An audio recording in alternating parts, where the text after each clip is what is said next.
Procla- Proclamación del Santo Evangelio según San Marcos. En aquel tiempo Jesús llamó a los 12 y los fue enviando de dos en dos, dándoles autoridad sobre los espíritus inmundos. Les encargó que llevaran para el camino un bastón y nada más, pero ni pan, ni alforja, ni dinero suelto en la faja, que llevasen sandalias, pero no una túnica de repuesto. Y le decía: quedaos en la casa donde entréis hasta que os vayáis de aquel sitio.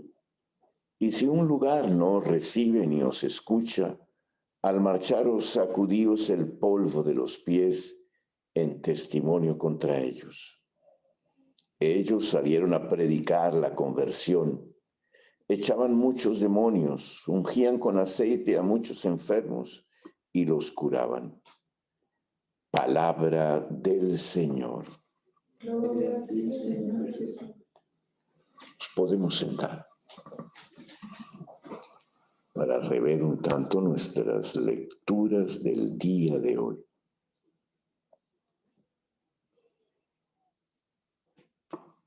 Una de las realidades más difíciles del profeta es eso que le acontece a Amós. O sea, que tiene que salir de su tierra para ir a profetizar en otro lugar. Y todo porque es así como lo llaman, el vidente, o sea, que él ve cosas que no todo el mundo las ve. Es decir, no se deja llevar solo por la apariencia de lo que a veces las cosas parecen ser, ¿no? Sino que él va más allá a encontrar como realidades que tenemos que confrontar. No podemos conformarnos solo con la calma aparente, ¿no? Dentro hay cosas que a veces tenemos que enfrentar, porque no es una paz verdadera aquella. Y por eso llaman aquí a Amós vidente. Vete, huye al territorio de Judá, porque ver todo esto que Amós ve trae consigo conflicto, sobre todo con la estructura del rey y de todo lo que existe allí. Es decir, le piden a él más bien que los deje en paz, que no moleste más y que vaya a profetizar a otro lugar, ¿no? Y es ahí en donde Amós responde a este sacerdote que está allí: yo no soy profeta ni hijo de profeta, yo era simplemente un pastor, un cultivador de sicomoros, pero de allí el Señor me arrancó desde mi rebaño y me dijo: ve y profetiza, ¿no? Ve y profetiza. O sea que el profetismo del cual estamos hablando no es el profetismo institucional. Existía un profetismo institucional que estaba prácticamente al servicio del rey. Y este profetismo lo único que hacía era decirle al rey lo que el rey quería escuchar. Aquí estamos en un profetismo carismático, es decir, que nace de alguien que puede ver realidades y que puede llevar a la confrontación y anunciar una realidad a veces que nos hace pensar, que nos hace reaccionar, que no nos deja así como conformes simplemente con el mundo tal cual como el mundo intenta como presentársenos a nosotros mismos y nos hacen vivir a veces de acuerdo con todos aquellos principios. Aquí estamos diciendo, este cultivador, este agricultor fue como arrancado, nos dice: yo fui arrancado de allá en donde estaba para ir a profetizar, no por orden de ningún rey, sino por orden misma de Dios que habló en mi corazón. Es interesante ver que cuando hablan de Amós, hablan de cultivador de sicomoros, o sea, es un pastor, ¿no? Que cuida las ovejas y que está pendiente de las plantas, que tiene que podarlas, que tiene que cuidarlas para que ellas no pierdan como esa fuerza, que tiene que cuidar también de las ovejas y darse cuenta de cada una y tal vez cargar sobre sus espaldas a las frágiles, ir en búsqueda de las que están perdidas, ¿no? O sea, ya que hay una experiencia y una sabiduría de vida que aparece allí y que es eso lo que tal vez Dios quiere aprovechar para poder ver más allá, no conformarse con una visión superficial y transitoria.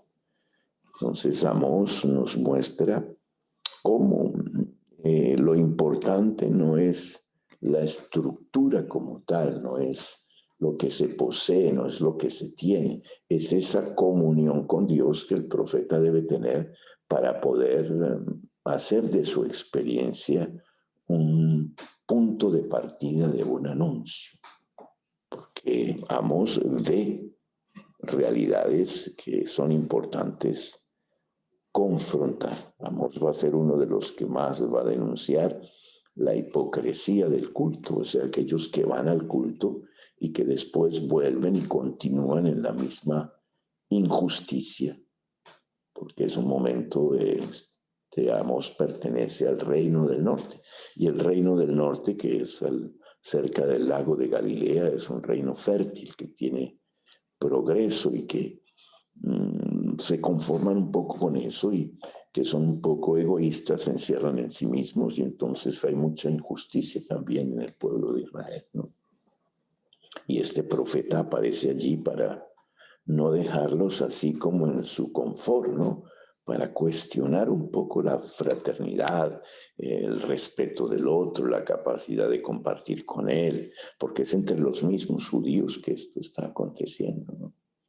Y entonces está llamando a que cuando lleven las ofrendas al altar se acuerden también de aquellos que más lo necesitan y que están en dificultad, ¿no? Y por eso nos dice lo más importante del profeta no es que sea aplaudido, que sea reconocido, no, lo más importante del profeta es que él pueda llevar aquello a lo cual Dios lo está llevando, a la confrontación, al cuestionamiento, a hacer reaccionar a aquel pueblo que parece perdido y alejado de Dios, aunque vaya incluso al culto y al templo, ¿no?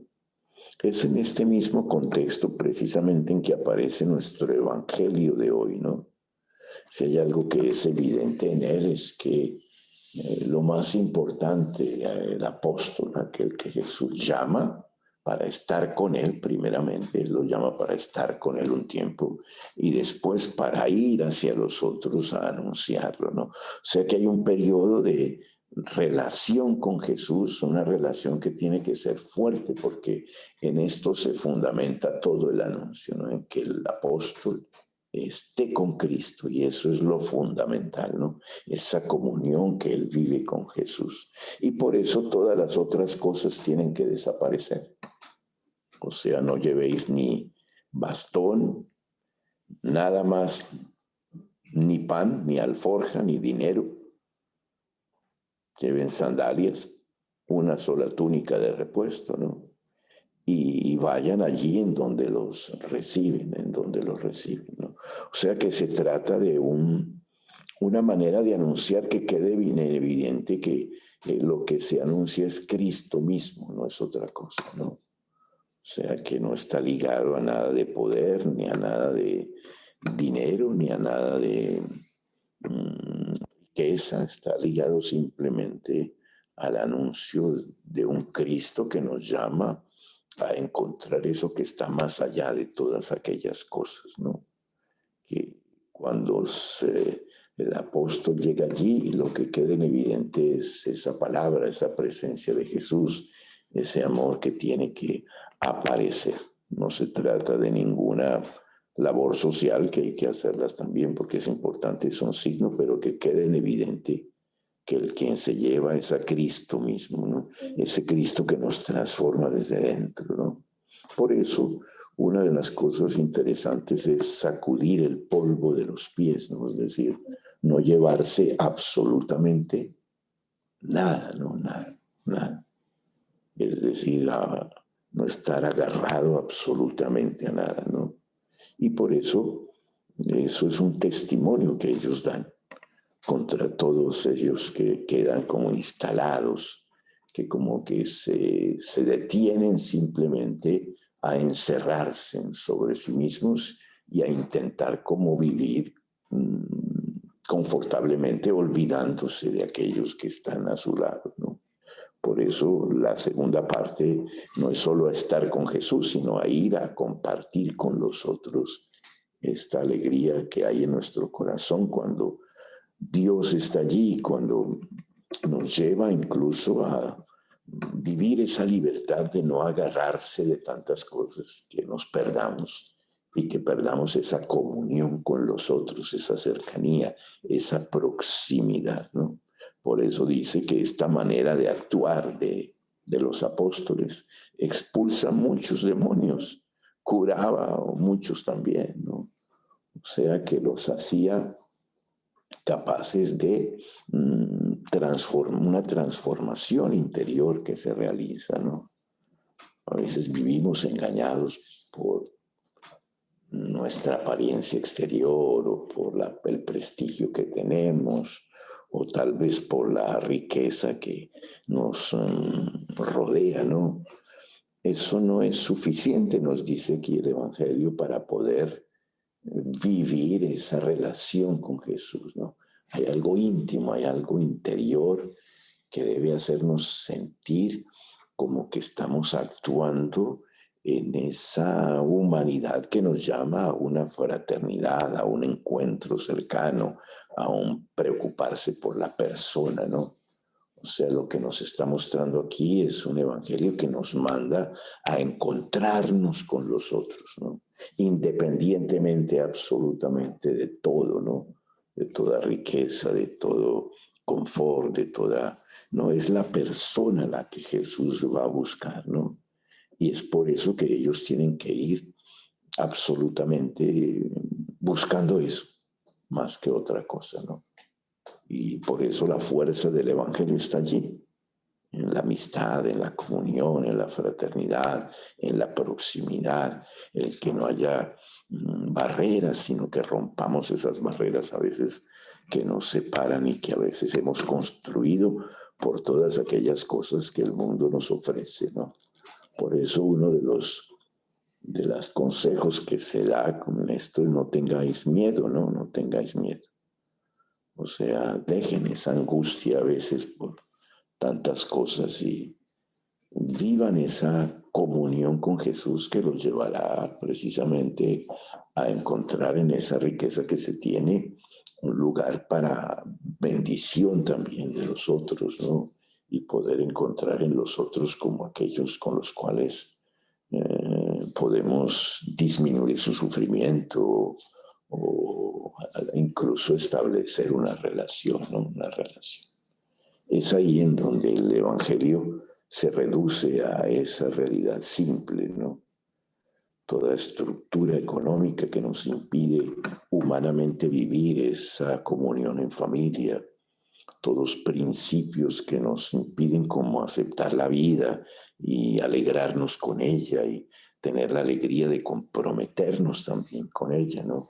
Todos aquellos principios que nos llevan simplemente a impedir la posibilidad de construir un mundo en el que todos tengamos la posibilidad de una dignidad, de estudio, de posibilidades también de progreso, de hacernos cada día más personas humanas, ¿no?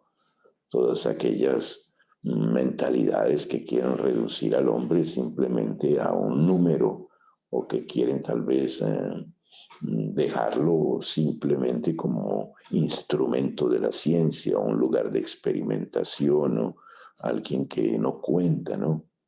Sino que lo importante es el avance científico, el avance técnico, ¿no? La persona como primer lugar de evangelización. Y por eso es importante que esas relaciones se realicen.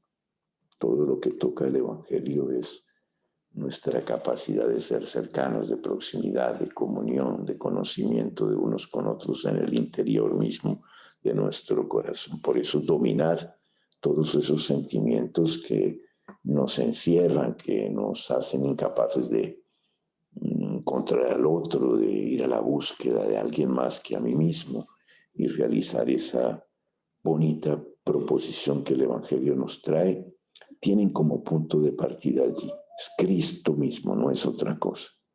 Que no nos confundamos en frente del Evangelio, ¿no? Es el Cristo que nos llama a encontrar ese amor de Dios que es don de sí, que es entrega, y en el que lo que cuenta son las personas por encima de las estructuras, de los medios de producción y de la riqueza en que vivimos.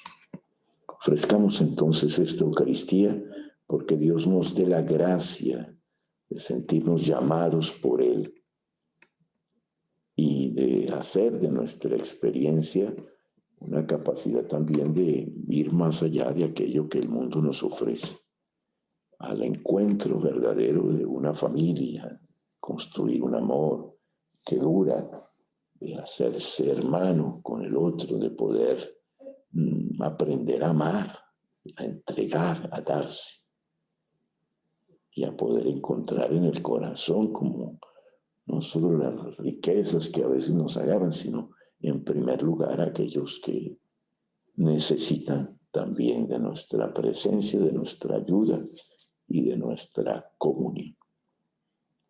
Creo en Dios Padre Todopoderoso,